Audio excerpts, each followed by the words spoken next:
Y queremos en esta tarde tener como conferencia el poder de la Biblia, el poder de la Biblia. Y vamos a tener nuestra lectura en el Salmo 19, versículos del 7 al 10. La ley de Jehová es perfecta, que convierte el alma. El testimonio de Jehová es fiel, que hace sabio al sencillo. Los mandamientos de Jehová son rectos, que alegran el corazón. El precepto de Jehová es puro, que alumbra los ojos. El temor de Jehová es limpio, que permanece para siempre. Los juicios de Jehová son verdad, todos justos. Deseables son más que el oro, y más que mucho oro afinado, y dulces más que la miel, y que la que destila del panal. Si ustedes examinan todas las más grandes bibliotecas del mundo, en Nueva York, en Washington, en París, en Inglaterra, en Japón, etcétera, etcétera, no van a ustedes a encontrar ningún libro en los millones de volúmenes de literatura que existen en el mundo como la Biblia. Porque la Biblia es un libro único, inigualable, incomparable a cualquier otro libro, inclusive los religiosos, como el Ramayana, el Popo, los Vedas, el Mahajanivana Sutta de Buda, el libro del Mormón, etcétera, etcétera, porque la Biblia es incomparable. Simplemente porque la Biblia es un compendio de 66 libros, escritos en un periodo de aproximadamente 1500 años, por más de 40 autores diferentes, y la mayor parte de los autores de los 66 libros de la Biblia no se conocían entre sí, la mayor parte de ellos. Sin embargo, la Biblia mantiene una línea de consistencia de la verdad que es sobrenatural.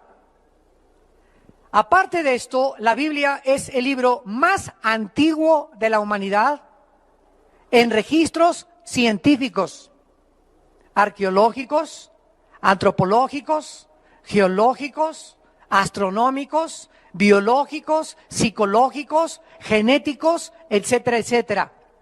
La Biblia contiene la literatura y la poesía más profunda de cuantos poetas, escritores o dramaturgos hayan existido. Y la Biblia además es el único libro que contiene verdades absolutas. Todos los demás libros que tú puedas leer contienen verdades relativas. La Biblia contiene la revelación de la mente de Dios a la mente humana. La Biblia contiene las verdades más profundas que el ser humano pueda necesitar para saber y contestar las tres preguntas que ni la filosofía, ni la religión, ni la ciencia te pueden contestar. La Biblia es el único libro que nos dice de dónde venimos, quiénes somos y a dónde nos dirigimos. La ciencia jamás podrá decirnos el origen, porque para que sea científico tiene que ser repetitivo. La ciencia jamás nos podrá llevar al pasado y decirnos la Tierra se inició o comenzó, o el origen de la vida o el origen del universo fue así. La ciencia solo puede hipotetizar, especular, filosofar, divagar en diferentes presuposiciones filosóficas, porque la ciencia se ocupa solamente de la observación. A través de los fenómenos alrededor, los mete a un tubo de ensayo, analiza de lo que observa.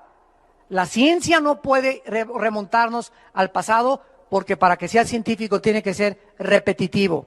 La Biblia es el único libro que nos dice el origen del universo, cómo se originaron todas las cosas, cómo se originó el ser humano. Y como la ciencia no puede penetrar en el pasado, la ciencia ha inventado la famosa teoría del Big Bang, que venimos de los changos, que somos el resultado de una selección natural, de un proceso evolutivo, etcétera, etcétera. Los científicos también inventan. Entonces no significa el que sean teorías que sean científicas. Dentro de la historia de la literatura y la filosofía, repito, no hay nada que se pueda comparar a la Biblia. Nadie hasta el siglo XXI en que vivimos nosotros, ningún dramaturgo, ningún escritor, ningún filósofo, ningún presidente, ningún estadista, nadie se ha atrevido a decir hasta este momento, este libro es mejor que la Biblia. Tú dile a tu maestro, a cualquier persona rétala a que te muestre un libro que supere a la Biblia. En literatura, en poesía, en historia, en geografía, en ciencia, en revelación, en profecía, etcétera, etcétera. Oigamos algunos comentarios de grandes hombres de la Biblia. San Agustín de Hipona dijo: para todas las enfermedades del alma, las Sagradas Escrituras ofrecen el único remedio. Ama las Sagradas Escrituras y te amará la sabiduría. Hegel, el filósofo alemán, escribió: para el cristiano, la Biblia es la que toca todas las fibras de su corazón e imparte firmeza en sus convicciones. Yo, aunque no soy cristiano, no he encontrado profundidad de pensamientos y filosofía como en las Sagradas Escrituras. Abraham Lincoln, presidente en Estados Unidos, escribió en su diario: creo firmemente que la Biblia es el mejor libro que ha existido y que existe y que existirá.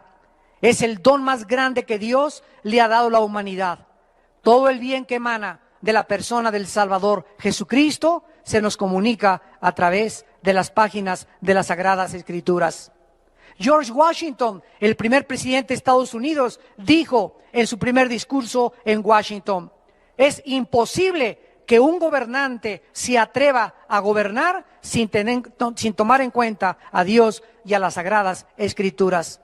Immanuel Kant, otro filósofo que introdujo la razón pura, dijo: la Biblia para el pueblo es el mejor beneficio que la raza humana haya experimentado.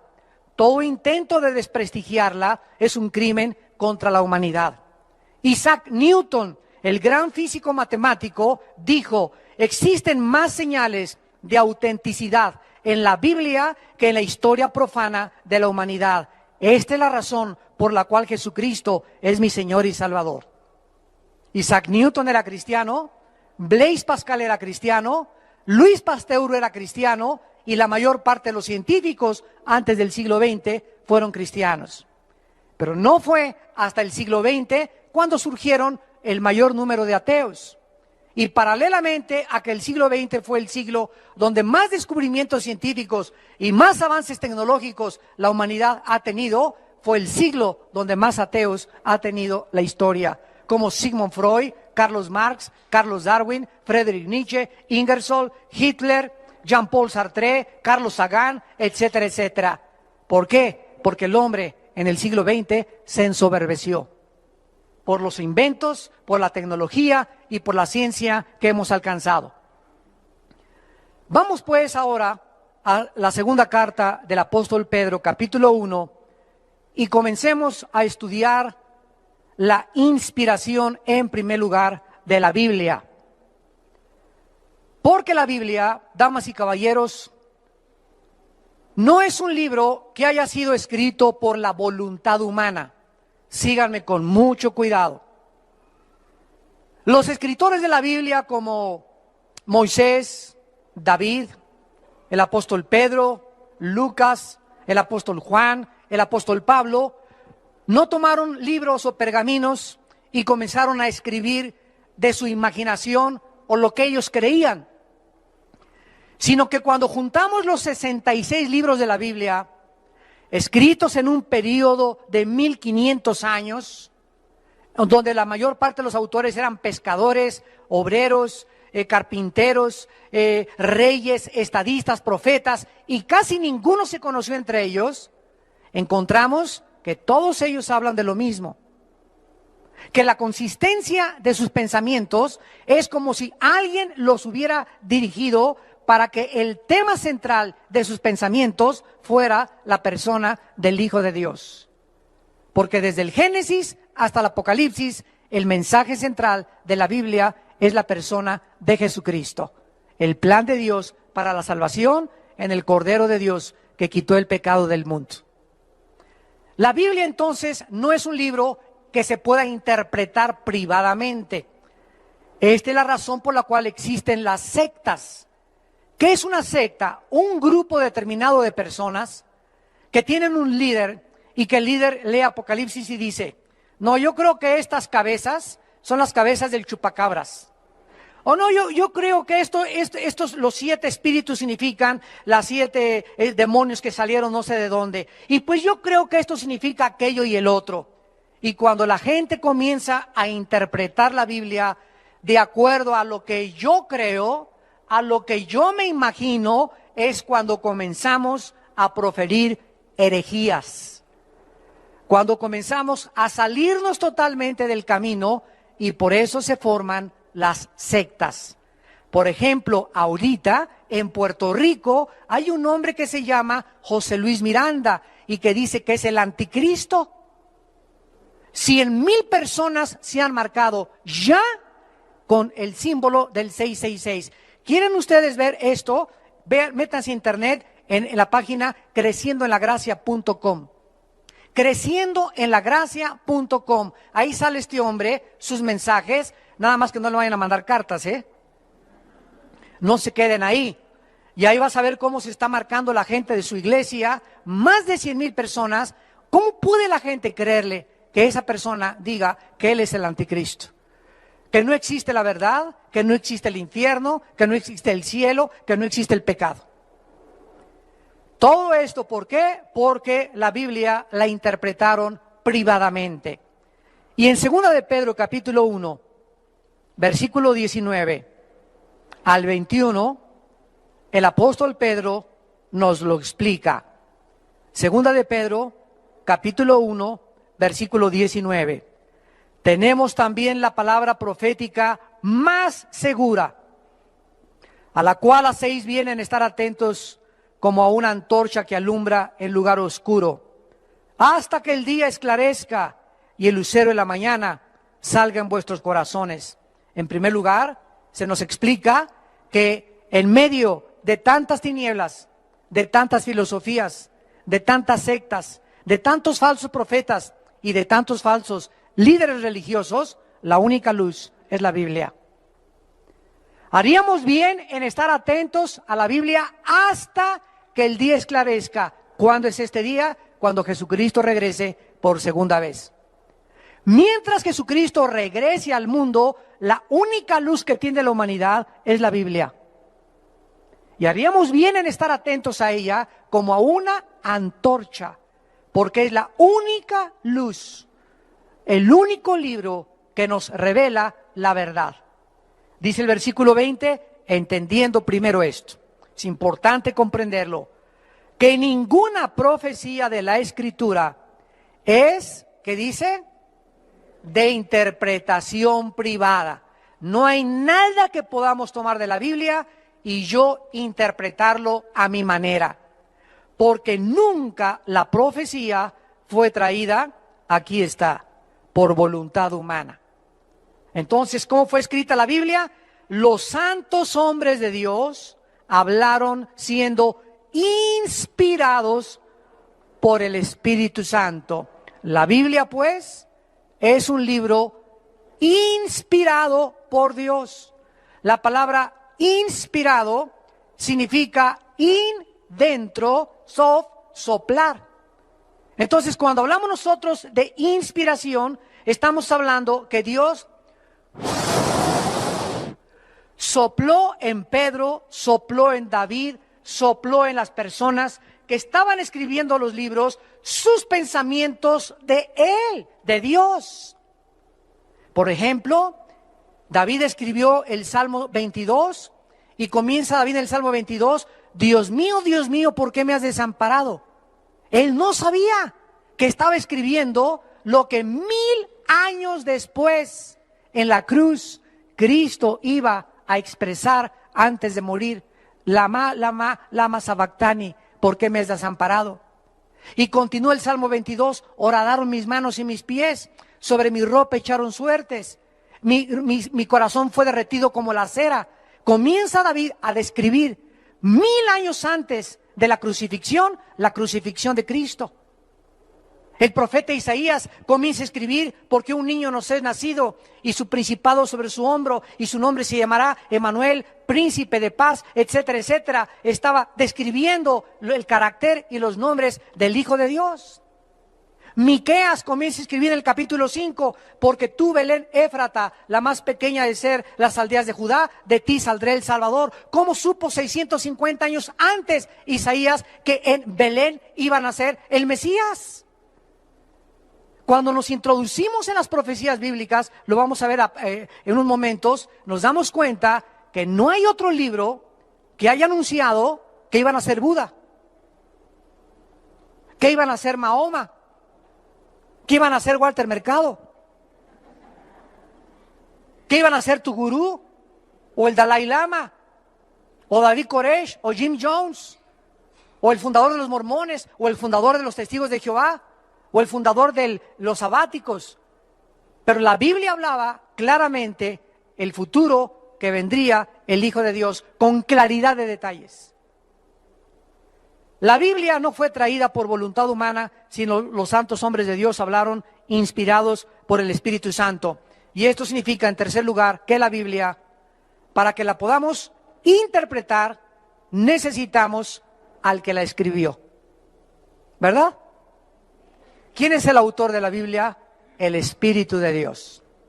Entonces, si yo vengo a la Biblia, aunque yo sea físico, matemático, literato, dramaturgo, doctorado en ciencias políticas, doctorado con 3 o 4 títulos académicos, soy muy inteligente y tengo 3 premios Nobel inclusive, de medicina o de astronomía o de ciencia o de matemáticas o lo que sea. Cuando yo vengo a la Biblia y no tengo dentro de mí al autor de la Biblia, al Espíritu Santo, mi inteligencia humana no me sirve. Porque comienza a chocar con algo que no es de los hombres. Son pensamientos tan elevados que para mi mente es locura. Vayamos a 1 Corintios 2. 1 Corintios capítulo 2.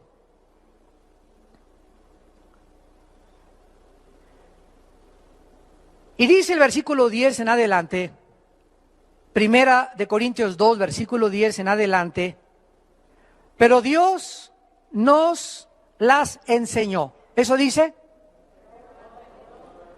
La Biblia se revela. La Biblia viene a la mente humana por revelación. Miren, la mente humana tiene un límite, porque somos finitos. Por eso Friedrich Nietzsche, Jean-Paul Sartre, Adolfo Hitler y los grandes ateos se han vuelto locos al final de su vida, porque no entendían a Dios y lo querían entender con su mente.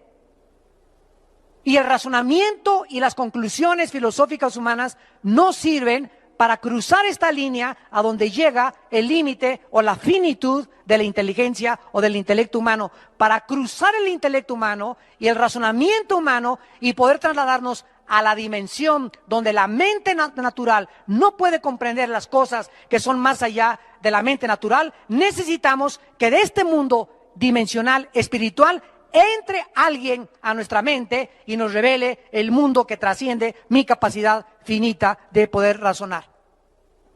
¿Capisce?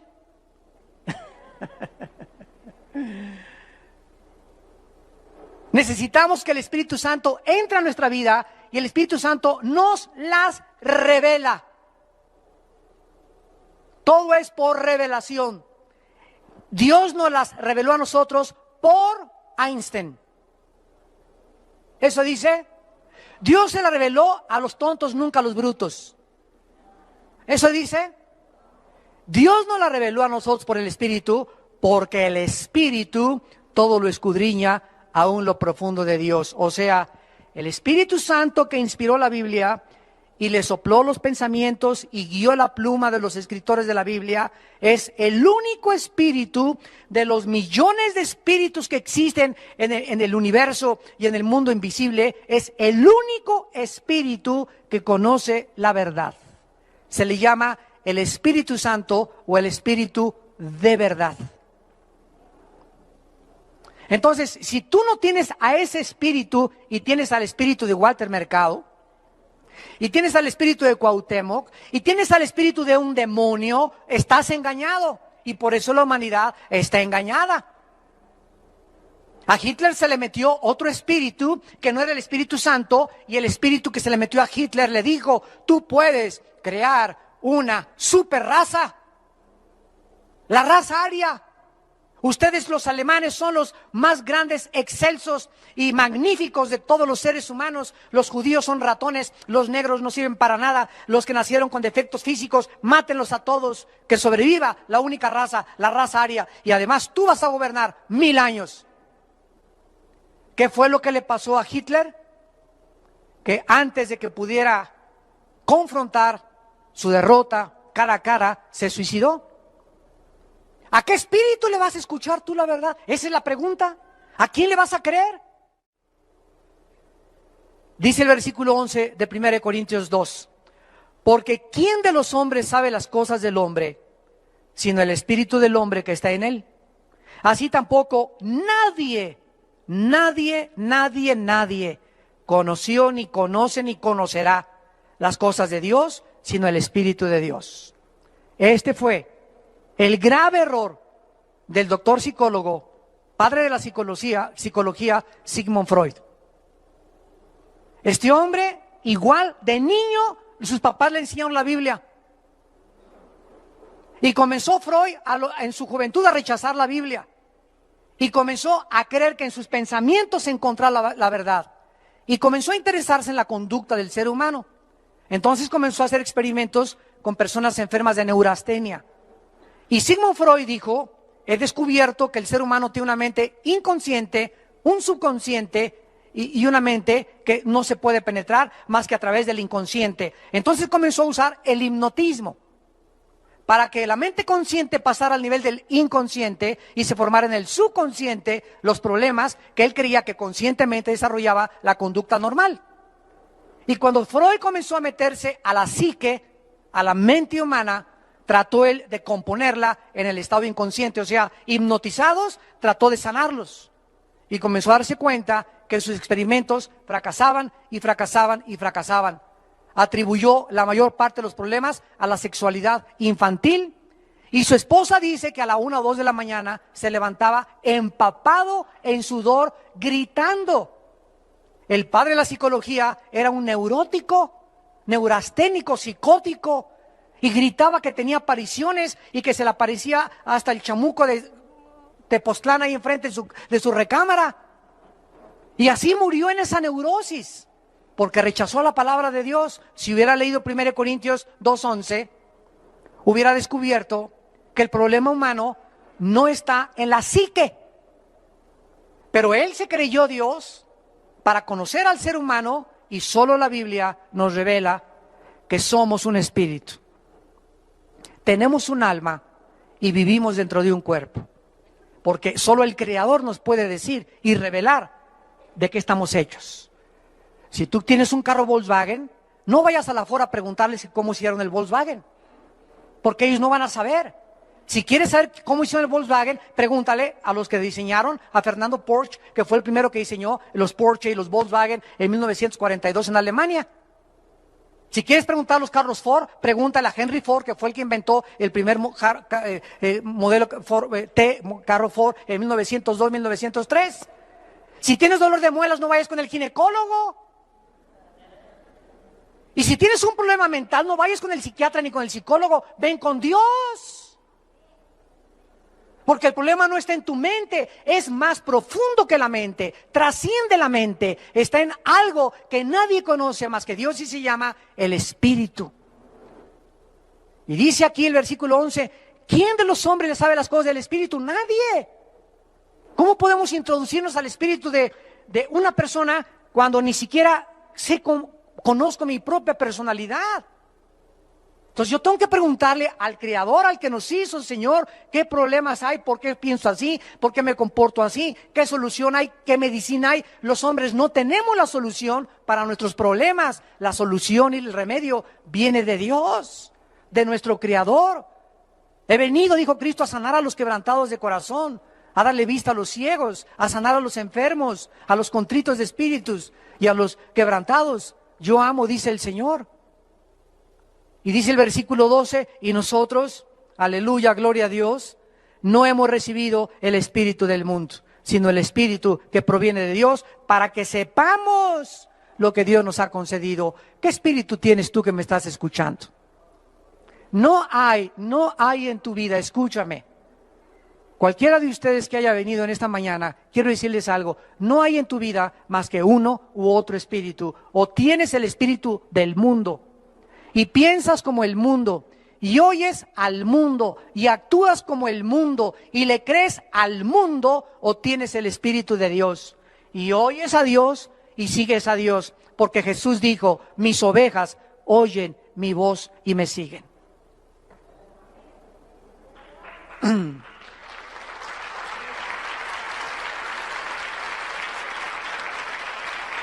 Ahora el versículo 14,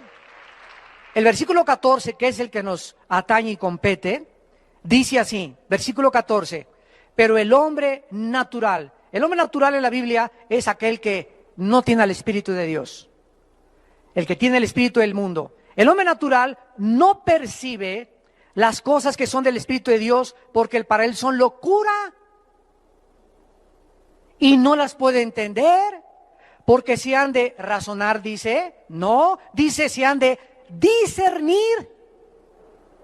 Y por eso escuchas tú en la televisión y en Discovery Channel y en History Channel y los comentarios en televisión y aquí la Biblia. Yo no entiendo cómo puede un Dios justo mandar matar a los cananeos, y esto es una contradicción. Y aquí la Biblia, yo no entiendo que el infierno, y comienzan a tratar de atacarla, agredirla, porque el hombre agrede y ataca lo que no entiende. ¿Por qué no la entienden? Porque no tienen al Espíritu de Dios. Y creen que con su mente intelectual y sus conocimientos científicos y literarios pueden ellos interpretar y conocer los pensamientos de Dios. Pero para ellos es locura, porque las cosas de la Biblia no se razonan, se tienen que discernir. Escribe la palabra discernir. Significa distinguir entre la luz y las tinieblas. Discernir significa distinguir, es una capacidad espiritual para poder distinguir entre el bien y entre el mal, entre la luz y las tinieblas, entre la verdad y entre el error. Entonces llega una persona y te dice, yo soy homosexual. ¿Y qué? Gobierno, respeten mis derechos, háganme una ley por favor para que me pueda casar con Pepe. Y el gobierno, híjole, aquí la mayoría, y ya son como 10,000, ¿verdad? En México, y si hay votos, vamos a tener que contar con ellos, vamos a modificar esto porque nos conviene arreglar esto. Y comienzan a legislar cosas que van en contra de la moral de Dios. Y esta persona te dice, es que tú no puedes a mí juzgarme, yo soy homosexual. Y es mi estilo de vida, y me tienes que respetar porque así nací. Eso es lo que le dice su mente. Yo a estas personas les contesto y les digo, ve y párate un espejo y bájate los chones y ve qué te dice el espejo. ¿Y qué te va a decir el espejo? Que eres hombre. Entonces fíjate, el espejo te dice un mensaje, eres hombre. La mente te dice que eres mujer. ¿A quién le vas a creer? ¿A la realidad o a la irrealidad de tu mente? La mente te engañó por un demonio que te hizo creer que eres mujer. Dile al demonio, no es cierto, soy un hombre. El espejo me dice que soy hijo de Sansón.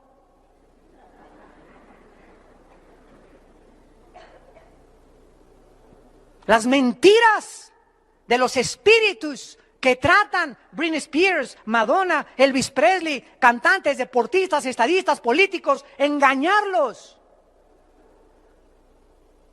y distorsionar totalmente los pensamientos que Dios tiene para nuestra vida. Dios me dice, eres hombre, te crié con órganos masculinos reproductivos para que seas viril, para que seas no macho, ¿verdad? Sino para que seas una persona que puedas velar por tu familia, para que te puedas enfrentar a la sociedad. Te di capacidades que a las mujeres no les di. No trates de hacer así las manitas cuando te puse manos duras. Ni camines quebrado, camina como soldado.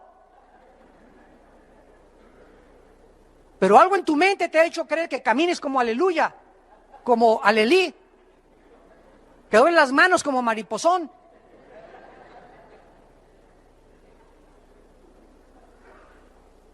La Biblia no es de interpretación privada, la Biblia tiene que ser interpretada por el Espíritu Santo, porque los 66 libros de la Biblia forman un compendio. Entonces, si yo quiero estudiar Apocalipsis, y me meto a Apocalipsis, a estudiar Apocalipsis, sin antes haber estudiado Daniel y Ezequiel, me voy a empachar. No voy a poder entender ni qué son las trompetas, ni los 7 espíritus de Dios, ni los 7 juicios, ni las 10 cabezas, etcétera, etcétera, porque no es de interpretación privada. ¿Quién me dice qué son las cabezas, qué son los cuernos, qué cosas son las trompetas, qué son los espíritus? Ezequiel y Daniel. En otras partes de la Biblia, Dios reveló lo que en un libro no está. Todo lo que en el Antiguo Testamento los judíos no entendían, se complementa en el libro de Hebreos, que explica todo lo que era el Antiguo Testamento. Como los judíos no han aceptado al Espíritu de Dios y se quedaron en el Antiguo Testamento, no aceptan a Cristo como el Mesías, porque no entienden que las fiestas, las ofrendas, el sacerdocio y todo lo que el Antiguo Testamento escribía y simbolizaba era Jesucristo. Pero cuando se conviertan y reciban al Espíritu Santo, el Espíritu Santo nos quita las vendas y nos permite ver la verdad. Y ahorita ya hay más de 150,000 judíos allá en Israel. Gracias a Dios que, ¿sabían ustedes que tenemos una iglesia en Israel ya? Desde hace 2 semanas ya tenemos iglesia Vía Nueva para el Mundo en Israel. Gracias a Dios.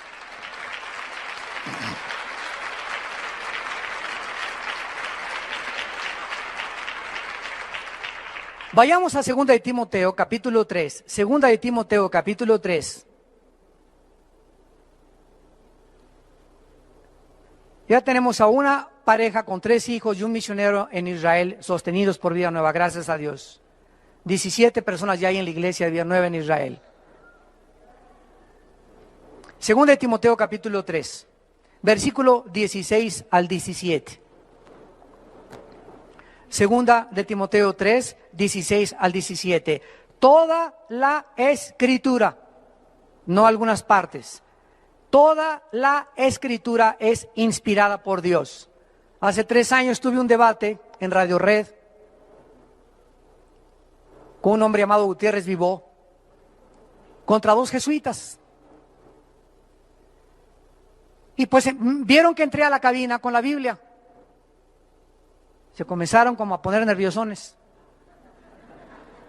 Y me dice uno de los jesuitas, es que yo nada más creo en algunas partes del Nuevo Testamento. Le dije, ¿en cuáles partes cree usted del Nuevo Testamento? Pues las partes que les convienen a ellos, ¿verdad? Y me dice, porque hay muchas cosas del Antiguo Testamento, que yo no creo. Le dije, qué lástima, y le leí este versículo. Porque toda la Biblia, dice la Biblia, que es inspirada por Dios.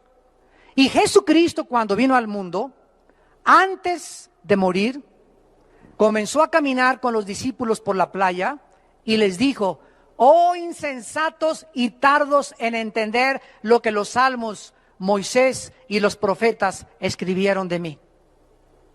Le dije, esto está escrito en el Evangelio de Lucas. Y Cristo está autenticando y está validando el Antiguo Testamento. Entonces, si usted me dice que no cree en el Antiguo Testamento, tampoco cree en Jesucristo, porque Jesucristo dijo que el Antiguo Testamento hablaba de él. La gente habla lo que no sabe. Dice la Biblia que se corrompen como animales irracionales y se ponen a discutir cosas que no entienden y se creen sabios en su propia opinión y profesando ser sabios se hacen necios. Toda la Escritura, dice 2 de Timoteo 3, toda la Escritura es inspirada por Dios y útil. Y escuchen para qué Dios nos dejó la Biblia: para enseñar, número 1, 2, para redarguir, 3, para corregirnos, 4, para instruirnos con el propósito de que seamos maduros, lleguemos o alcancemos la madurez. En primer lugar, la Biblia nos enseña. ¿Qué nos enseña la Biblia? ¿De dónde venimos? ¿Quiénes somos? ¿A dónde nos dirigimos? Nadie más que la Biblia me puede enseñar quién soy, de qué estoy formado, ¿Por qué nací? ¿Cómo se originó el universo? ¿A dónde va mi vida? ¿Hay vida después de la muerte? Solo la Biblia me puede decir. ¿Y cómo es la vida después de la muerte? Solo la Biblia me lo puede decir. ¿A dónde van los espíritus después de la muerte? Solo la Biblia nos lo puede revelar. Ningún otro libro te dice que hay vida después de la muerte. ¿Y qué hay? ¿Y qué pasa con los espíritus? ¿Y qué es lo que sucede después del juicio final? Más que la palabra de Dios. Nos enseña la Biblia el camino de la verdadera moral, de la educación, de la política, de la ciencia, cómo educar a los hijos, cómo ser un buen esposo, cómo ser un buen matrimonio, cómo la gente no tiene la Biblia, va con la doctora Corazón. Va con Walter Mercado, va con el psiquiatra, va con el psicólogo, va con la comadre, va con la suegra. Enséñame a educar a mis hijos. Mi hijo tiene un problema. ¿Me puedes dar un consejo, comadre? Y tu comadre es hasta atea. Tenemos la palabra de Dios más segura para poder estar atentos a ella, porque ella es nuestro maestro. En segundo lugar, nos redarguye. Esto significa nos convence. Haz de cuenta que este es el camino por el cual caminamos. La Biblia me va enseñando cómo portarme, cómo ser ciudadano, cómo ser padre, etcétera, etcétera. Y cuando me trato de salir del camino, es la Biblia la que me redarguye, o sea, me convence dentro del Espíritu Santo que lo tengo dentro. Armando, vas mal, vas mal, vas mal, vas mal, regrésate al camino. La Biblia nos convence. Cristo dijo, cuando el Espíritu venga, Él los convencerá de pecado. Tú no puedes convencer a tu esposo, ni a tu hijo, ni a tu vecino, ni a tu suegra de pecado. Tú le puedes decir a una persona, eres un borracho, parrandero, te vas a ir al infierno. Mira, hijo, no vayas a esa discoteca porque te vas a ir al infierno. Dile lo que le digas a la gente. La única persona que puede convencer a alguien de pecado es el Espíritu Santo. Porque es la función primordial del Espíritu Santo. Entonces, ¿cómo convenzo a mi esposo? No le digas nada, ora por él. Que el Espíritu Santo lo convence. Y el Espíritu Santo usa la Biblia. Ayer en el mensaje en México, los 4 jinetes del Apocalipsis, hablé sobre la inutilidad del ateísmo. Y al acabar el mensaje ayer se acerca un señor y me dice, soy profesor de la universidad en el Tecnológico de Monterrey y he sido ateo durante 37 años. Su esposa venía con él llena de lágrimas, era cristiana, 3 hijas muy lindas que tenía, jóvenes todas, también cristianas. Y habían estado orando por su papá durante 7, 8 años, que tenían de convertidos más o menos. Y me dice, hoy por primera vez quiero comenzar a leer la Biblia. Estoy convencido ahora que soy un soberbio y que he rechazado a mi familia, ya hasta me quería ir con otra mujer y dejar a toda mi familia, y quiero hoy verdaderamente conocer la palabra de Dios y seguir a Jesucristo. Y estaba su esposa llena de lágrimas, llorando, las muchachas también, pero vean ustedes, ¿quién fue lo que lo convenció a este hombre que fue un desayuno para que le entregara su vida y cambiara radicalmente su vida en menos de 10 o 15 minutos la palabra de Dios? Por eso cuando tenemos desayuno les decimos a ustedes, traigan personas no cristianas. Trae a tu abuelita, trae al jefe de tu trabajo. Si tienes carga por alguien de tu familia, invítalo. Solo oyendo la gente la palabra de Dios se puede convertir. Porque el Espíritu Santo usa la Biblia. No usa la sabiduría humana, usa la Biblia. En tercer lugar, la Biblia nos corrige. No solamente nos convence regresar, sino que nos enseña cómo regresar al camino. ¿Eres cristiano? ¿Eres cristiana? ¿Tienes al Espíritu Santo y te caíste ayer del caballo? ¿Te caíste hace una semana del caballo?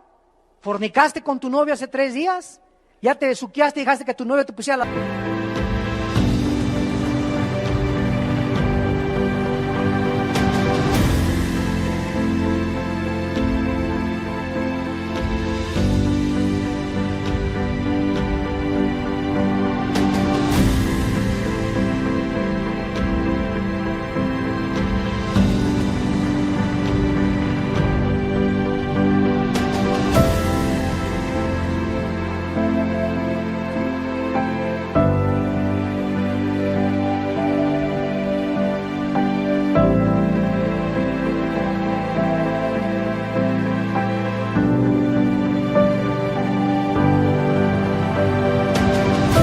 manos en tu cuerpecito, ya pecaste, ya viste pornografía, la Biblia te dice cómo regresar a Dios. No te quedes llorando ni lamentándole, confiesa tus pecados y la sangre de Cristo nos limpia de todo pecado.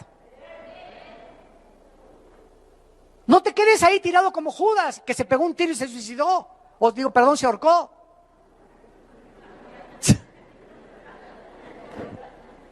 Ni yo soy perfecto.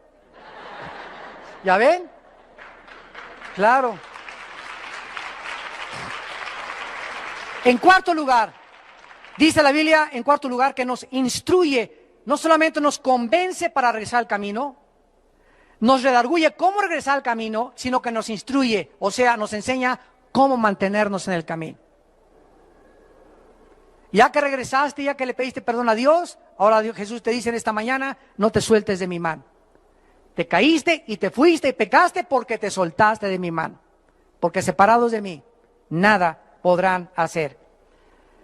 Veamos en penúltimo lugar el poder de la Biblia. Porque la Biblia no solamente no fue escrita por hombres de su propia imaginación, fue inspirada por Dios. Nos enseña, nos redarguye, nos corrige, nos instruye, pero también la Biblia nos transforma interiormente. Segunda de Corintios 3, versículo 18. Hoy en la mañana, en el mensaje que les di acerca del quebrantamiento, les dije lo siguiente: todos hemos nacido con una concha, con una caparazón. Les dicen a muchos el caguamo. Como tortugas así, traemos algo que no queremos que la gente se asome a mi vida secreta, a mi vida interior. A mi esposa no le quiero revelar realmente lo que yo siento ni lo que yo expreso porque tengo miedo que me lastime. Porque tal vez mi exesposa o mis otras 3 maridos anteriores me lastimaron y comenzamos a protegernos de que ya nadie más se acerque a nosotros, ya no podemos darle la amistad a nadie porque al que le di la amistad me traicionó. Y comenzamos a tratar de construir una concha para que ya nadie se acerque ni conozca nuestros sentimientos. Y esta capa, este caparazón, Dios lo va a tener que romper. Porque Dios no puede trabajar en tu vida mientras tú no tengas una apertura y puedas decirle claramente a Dios: Señor, no tengo miedo de volver a amar. Mis otros 3 maridos y mis 5 mujeres anteriores me traicionaron, etcétera, etcétera. A mi sexta mujer, a mi sexto marido, lo voy a volver a amar. Y si él me quiere volver a traicionar, o si ella me quiere volver a ver la cara, es un asunto con ella y contigo, Señor. Pero yo nunca quiero perderme la facultad que tú me has dado de amar. Porque cuando amamos es cuando somos felices. Y el amor no es interesado, el amor no tiene envidia, el amor no es indecoroso, el amor no busca lo suyo, todo lo sufre, todo lo espera, no guarda rencor. Entonces, no necesitas ser feliz si te aman o no te aman. Tú puedes, aunque no eres amado, ser feliz, porque nuestra felicidad no depende del que nos ama, sino de Dios. Y si tú sabes si Dios te ama y la gente no te ama, no dependes para ser feliz de la demás gente. Porque toda la vida serías infeliz, porque estamos rodeados de lobos, de coyotes y de hienas. Y de mazacuatas y cascabeles. Por tanto, 2 Corintios 3:18, nosotros todos, mirando a cara descubierta, como en espejo la gloria del Señor, somos, ¿qué dice? Transformados de gloria en la misma imagen como por el Espíritu del Señor. Vean ustedes, mirando, al mirar la Biblia, no dice mirando Calimán, ni las telenovelas, mirando con un espejo la gloria en la Biblia. Al mirar la Biblia, al leer la Biblia, al meditar la Biblia, al memorizar la Biblia, algo internamente está sucediendo en tu vida y en mi vida. Y esto, algo que está sucediendo, cada vez que leo la Biblia, que la oigo, que la medito, me está cambiando, me está transformando. La palabra metamorfosis, cambio de forma internamente. Por afuera cada vez más canas, más arrugas, el corazón late menos, el hígado, los riñones, por afuera todo se está deshaciendo. pero por dentro, dice la Biblia, nos estamos renovando, transformando, porque pronto nos vamos a salir como los gusanos y como el gusano de seda y la mariposa de este caparazón, y el cuerpo viejo tirado se va a quedar en la tumba, y aquel que estaba siendo renovado va a salir para volar eternamente con el Señor. Imagínate cuando mueras no puedas ni hacer así, porque nunca transformaste, nunca cambiaste tu vida interior, siempre, y siempre amargado, y siempre con problemas, y nadie me hizo feliz, y nadie me quiere, y no me rechazan, me dicen Anita la huerfanita.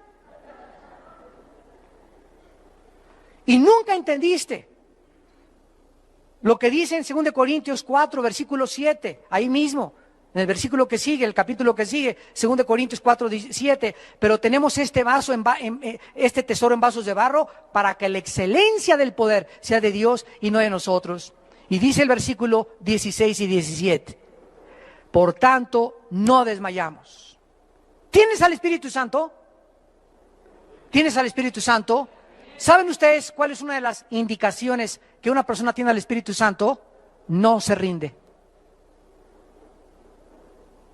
No se da por vencida.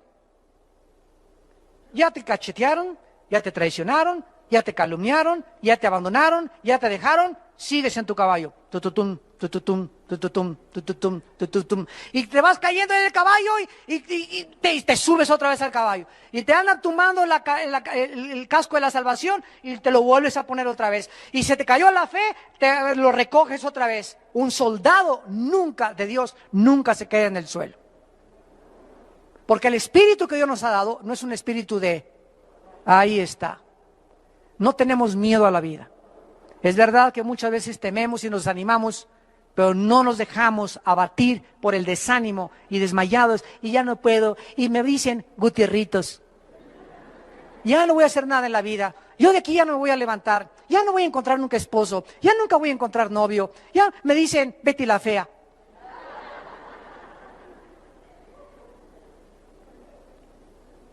Por tanto, no desmayamos. Antes, aunque nuestro hombre exterior se va desgastando, el interior, no obstante, se renueva de día en día, porque esta leve tribulación momentánea produce en nosotros un cada vez más excelente y eterno peso de gloria. Por favor, noten, ¿cómo le llama Pablo a los naufragios, los latigazos, las traiciones, los problemas con las iglesias y todo lo que sufrió? ¿Cómo le llama en el versículo 17?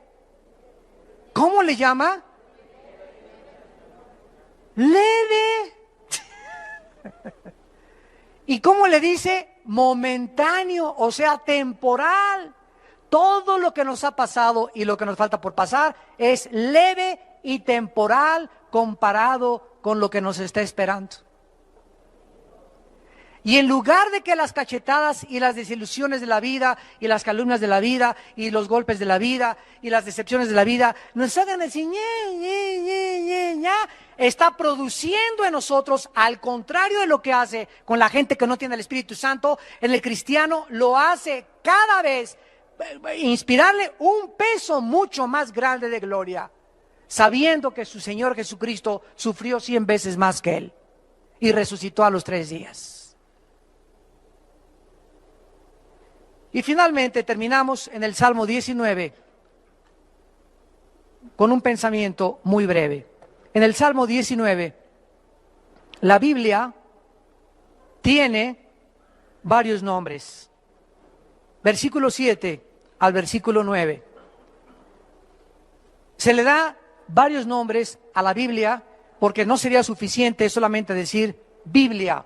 Por cierto, la palabra biblos, de donde viene la palabra Biblia, significa el libro de los libros. Libro de libros es lo que significa el vocablo biblos en latín. La Biblia se llama, en el versículo 7, la ley de Jehová, el testimonio de Jehová. En el 8, los mandamientos y el precepto de Jehová. En el 9, el temor de Jehová y los juicios de Jehová. Todos estos nombres atribuidos a la Biblia describen diferentes facetas de la Biblia y el poder de la Biblia para poder cambiar nuestra vida interior. Y cuando un cristiano, por eso hay algo que a mí me abruma, me molesta, me entristece y me da también mucho coraje. Llegar a un estudio bíblico, venir el domingo a la iglesia y ver que solamente 3 o 4 personas trajeron su Biblia. Vamos a tomar un café a algún lado con algún hermano, ¿verdad? Y es lindo, ¿verdad?, que podamos traer los dos la Biblia. Traen la Biblia en la cajuela de guantes, una Biblia para cuando me paren el tráfico, cuando entra a la peluquería, cuando vaya al banco. Tengo otra Biblia en el baño, cuando visito el trono de Dios, cuando voy a hacer otras cosas, en mi cuarto, en el baño, en el carro, en todos lados encontramos algo que pueda alimentar nuestra alma. Y si nosotros no amamos la Biblia y no la leemos cuando nos levantamos y cuando nos acostamos,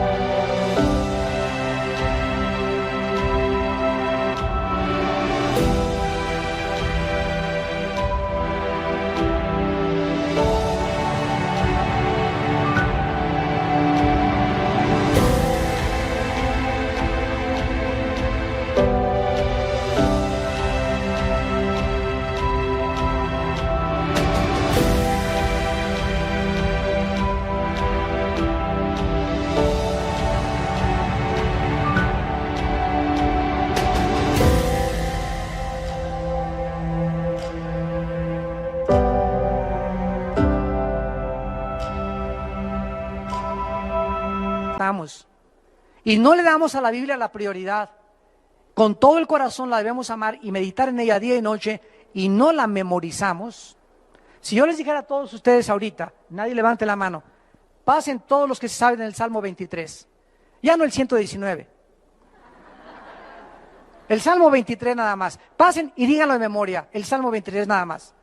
Pasen por favor todos los que saben, cítenme 25 versículos de memoria. Díganme quién se sabe Juan 10 de memoria. Díganme ustedes, ¿cuántos de ustedes han memorizado 10 versículos del Salmo 119? ¿Cuántos de ustedes pasarían al frente? No levanten la mano. Pero examina tu corazón en esta mañana y estás jugando al cristiano. O tomas a Dios en serio y tomas su palabra para que el poder de la palabra te pueda transformar, o seguirás en el desierto muchos años diciendo cristiano, pero jamás experimentaste el poder de Dios, de la Biblia, en tu corazón. Oremos. Señor, te damos gracias porque la Biblia es perfecta. Ella convierte nuestra alma. La Biblia es fiel, nos hace sabios. La Biblia es recta, nos alegra el corazón. La Biblia es pura, no hay nada que la pueda manchar, alumbra nuestros ojos. La Biblia es limpia, siempre permanecerá. La Biblia es verdad, tu palabra es verdad, santifícanos en tu palabra. La Biblia es más deseable que el oro y que el dinero y que los millones de dólares, y mucho más deseable que el oro afinado. Y la Biblia es mucho, mucho más dulce que la miel, y que la misma miel que destila el panal. Además, nosotros somos amonestados con la Biblia, y en guardar tu palabra hay grande galardón. Sean gratos, Señor, los dichos de mi boca y la meditación de mi corazón delante de ti. Oh Jehová, roca mía y redentor mío, hazme amar tu palabra más que el oro y más que cualquier cosa en mi vida, porque ella es la que me puede transformar a la imagen de tu Hijo Jesucristo. En esta tarde tal vez haya personas que aún no tienen a Jesucristo, que aún no han comenzado a leer la Biblia como debían leerla, que aún no han entendido la Biblia y ahora has comprendido por qué no la entiendes, porque no tienes al Espíritu de Dios. ¿Qué tengo que hacer? Me preguntarás esta tarde para yo comenzar a leer la Biblia y entenderla y comenzar a caminar de la mano con Dios y experimentar esa seguridad, ese poder, esa dirección, esa esperanza que mi vida necesita. Cree en Jesucristo, dice la Biblia, y arrepiéntete de tus pecados. Arrepiéntete de tus pecados, de la forma en que estás viviendo, del estilo de vida que has adoptado. Reconoce que vives equivocadamente delante de un Dios santo, que Él es el que pone las reglas, no nosotros, de cómo debemos de vivir. No le hagas caso a los pensamientos de cómo vive el mundo, porque no somos dioses ninguno más que Dios. Él es el legislador de la moral, Él es el dador de la ley, Él es el creador de todas las cosas, y solo Él nos puede sanar, cambiar, transformar y darnos el poder de vivir para Él. Cree en Jesucristo, que en la cruz pagó con su sangre por tus pecados y que a los 3 días resucitó de los muertos, e invítale a tu corazón con estas palabras. Ahí desde tu lugar, con tu alma profundamente dolida en este momento por el pecado, dile: Señor mío, perdona mis pecados. Creo que Jesucristo en la cruz pagó por mí y que me has dejado en la vida un manual, un libro de instrucciones de cómo vivir, explicándome de dónde vengo, por qué estoy viviendo en esta tierra y después de mi muerte, qué sucederá. Creo que tu Biblia es la revelación completa que mi vida necesita para alcanzar la madurez, para llegar a la estatura de un varón perfecto, a la estatura de Jesucristo. Te pido, Jesús, que entres a mi vida como mi Señor y mi Salvador, y te pido que me des el poder y la claridad de mente para entender tus pensamientos, en el nombre de Jesús. Amén. Y tú no tienes que salir por esa puerta como entraste. Tú puedes salir en esta tarde tocado por el Espíritu de Dios. La Biblia dice: cuando oigas mi voz, no te endurezcas. Es Jesús el que te está invitando a que vengas a Él.